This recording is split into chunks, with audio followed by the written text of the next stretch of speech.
We're going to be looking at another one of Jesus' miracles. We're going to see him heal a paralyzed man.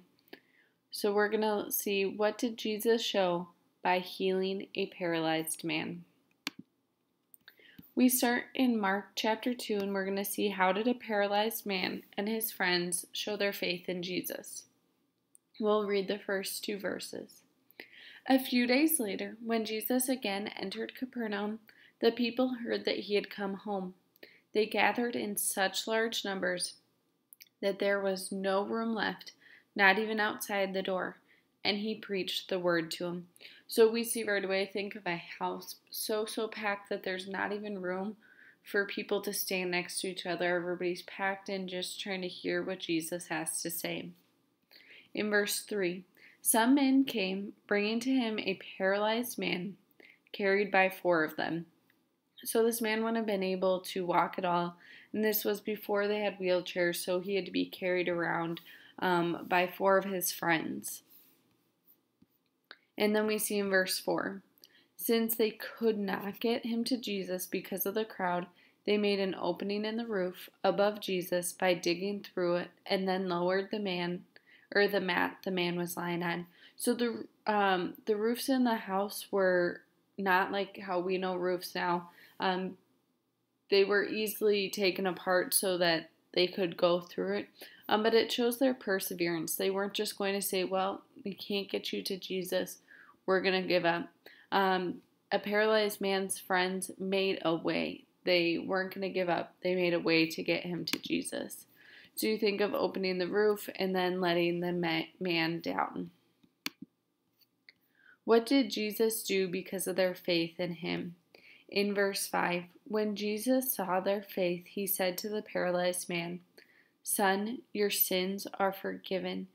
So he didn't say, get up and walk. The very first thing he did was to forgive him of his sins. How did Jesus heal him in another way? In verse 6 and 7 we see, now some teachers of the law were sitting there thinking to themselves, why does this fellow talk like that? He's blaspheming. Who can forgive sins but God alone? So they're saying only God can forgive sins, and this man isn't it. We see in verse 8, immediately Jesus knew in his spirit that he was the one that they were thinking in their hearts, and said to them, why are you thinking these things? So these people weren't saying it out loud, they were thinking it, and Jesus knew, and he called them out for it. And then we see in verse 9 to 11, which is easier to say to this paralyzed man, your sins are forgiven, or to say, get up, take your mat, and walk? But I want you to know that the Son of Man has authority on earth to forgive sins. So he said to the man, I tell you, get up, take your mat, and go home. The easier thing to say would have said, I forgive you your sins, because that's nothing you ever see. But Jesus made a point by saying your sins are forgiven, and I'm going to give you also something you can see. Take your mat and walk.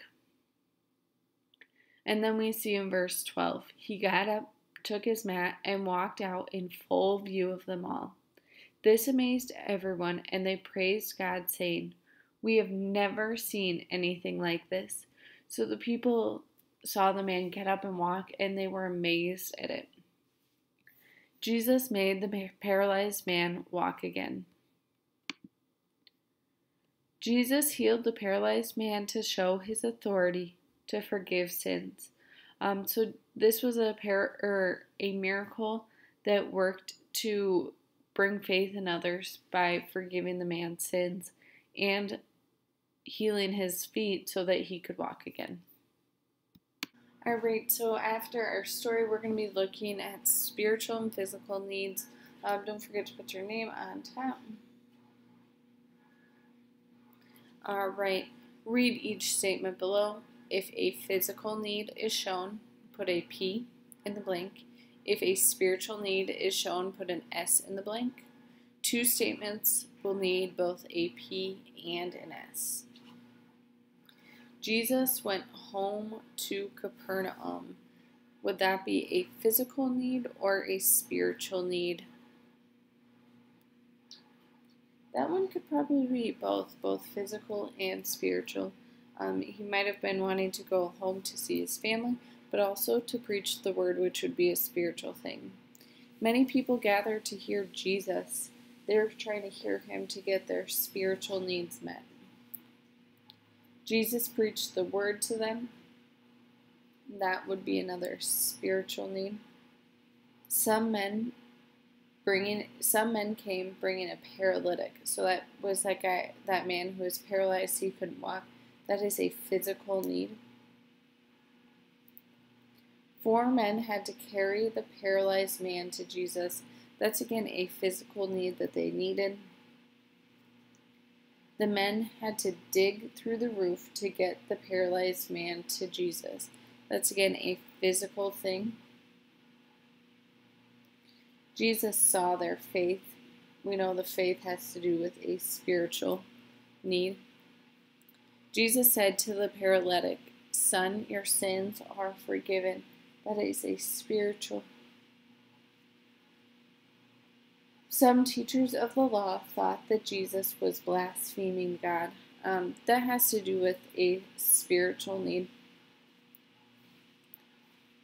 Going on, I'm going to let you guys do 10 through 16 on your own. Remember, there's one more that needs both physical and spiritual. And then we've got this bottom part. It says fill in the blank with the word spiritual or physical. As a true man, Jesus became tired and needed spiritual rest or physical rest. I know that it says the word man, so I know that that would be a physical rest. That's just like we need after a long day, that physical rest. He spent most of his time meeting the blank needs of the people. He was meeting their spiritual needs. He was preaching the word to them. Jesus first took care of the blank needs of the paralytic. First, he said, "Your sins are forgiven," and that would be his spiritual needs.